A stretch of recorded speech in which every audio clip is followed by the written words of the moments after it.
संत विशुद्ध मिलहि परते चितवा राम कृपा कर जे। आज अजामिल के पुण्य तो नष्ट ही हो गए।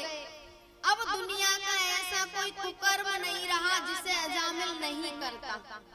चोरी डकैती सब कुछ करता है और भगवान की कृपा भी नहीं है तो संत स्वयं कृपा करके उसके गांव में आ गए।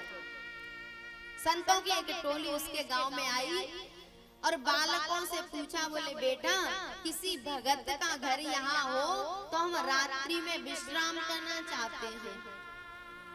बालक थोड़े उद्दंड थे, संतों से परिहास करने के लिए कह दिया कि वो सामने घर दिख रहा है ना, उस घर में चले जाओ, आपकी बहुत सेवा होगी। और वो घर था अजामिल का, जो संतों को लूट लूट के उनका सामान छीन के लाता था। बालकों ने कहा कि आज बाबा जियों की अच्छी सेवा होगी, तो उनको परिहास करके अजामिल के घर भेज दिया। और संत हृदय नवनीत समाना चल दिए कीर्तन करते हुए अजामिल के घर की तरफ। मुरली धरा मन मोहना हे राधा माधवा, हे राधा माधवा। मुरली धरा मन मोहना हे राधा माधवा, हे राधा माधवा। मुरली धरा मन मोहना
एकदम दौड़ के बाहर आई, संतों को प्रणाम किया।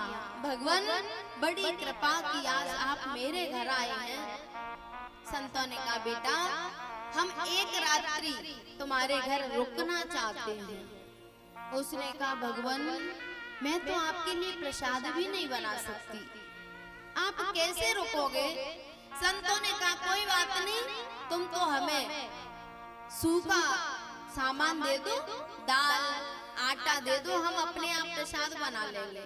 बोले ठीक है। उसने सामान दे दिया और संतों ने कीर्तन करते करते प्रसाद बनाया, प्रसाद पाया और रात्रि को विश्राम किया, सो गए। अजामिल आया रात्रि को तो उसने देखा कि दरवाजे पे संतों की लाइन लगी हुई है, संत विश्राम कर रहे हैं। उसने कहा ये क्या हो रहा है? उसकी पत्नी ने कहा कि आज भगवान की बड़ी कृपा हुई है, संत मेरे घर आए हैं, आप इनसे कुछ कह मत देना। तो उसने कहा ठीक है। जब सुबह हुई और संत अपने जागे, स्नान आदि किया, फिर कहा कि अब हम जाएंगे। उसने कहा ठीक है भगवान। जैसे संत चलने को हुए तो उस अजामिल की पत्नी से कहा, बोले आप हमें कुछ दक्षिणा नहीं दोगे? अजामिल ने कहा कि रात भर आराम से सोए ये क्या कम है? नहीं तो मैं दुनिया के संतों के कमंडल छीन छीन के ले आता हूँ और तुम रात्रि को आराम से सोए हैं, यही बहुत बड़ी दक्षिणा है, चले जाओ यहाँ से। उस नारी ने कहा कि आप चुप रहो। हाथ जोड़ के बोली कि बताओ आपको क्या दक्षिणा दें? संतों ने कहा कि आपकी कोई संतान पैदा होने वाली है, आप उस बालक का नाम नारायण रख लेना। प्यारे लगता तो ये है कि हम संतों की सेवा कर रहे हैं, लेकिन हमारी सामर्थ्य नहीं है कि हम संतों की सेवा कर दें। उल्टी संत हमारी सेवा कर जाते हैं। और एक बात याद रखना, जो संसारी होता है ना, वो थोड़ी सी सेवा करेगा तो दिखाएगा ज्यादा, थोड़ी सी सेवा करेगा दिखाएगा ज्यादा, लेकिन महात्मा और परमात्मा सेवा बहुत कर जाते हैं और दिखाते बिल्कुल नहीं है। उसने कहा इसमें कौन सी बड़ी बात है, हम अपने बालक का नाम नारायण रख लेंगे। अब छोटा सा बालक जब पैदा हुआ उसका नाम नारायण रख लिया। सबसे छोटा बालक था तो सबसे ज्यादा आसक्ति अजामिल की उसी बालक में थी। उसका समय जब पूरा हुआ, यम के दूत लेने आए तो उनको देख के अजामिल घबरा गया और जोर से पुत्र को आवाज देने लग गया, बेटा नारायण नारायण। उधर भगवान नारायण के पार्षद जा रहे थे, दौड़ के आए और उन्होंने देखा कि यम के दूत। पार्षदों ने कहा तुम कैसे आई? ये भगवान का भक्त है। यम के दूतों ने कहा, बोले इसने जीवन भर कोई सत्कर्म नहीं किया है और पहले जो किया था वो इसके कुकर्मों से नष्ट हो गया, ये बहुत पापात्मा है। उन्होंने कहा, बोले तुम धर्मात्मा किसे मानते हो? तुम धर्म किसे मानते हो? यम के दूतों ने कहा, वेद प्रणीतो धर्मो यधर्मस्तद् विपर्ययः। बोले हम धर्म मानते हैं कि वेदों का अध्ययन करें, यज्ञ करें, जप करें। पार्षदों ने कहा तुम पागल हो, इसने तो उसका नाम लिया है जहाँ से सारे वेद सारे धर्म प्रकट हुए हैं। इसने तो भगवान नारायण का नाम लिया है। और उन पार्षदों ने यम के दूतों को पीटकर भगा दिया। अजामिल इस दृश्य को देख रहा था। जब उसने देखा तो भगवान के पार्षदों ने कहा कि चलो।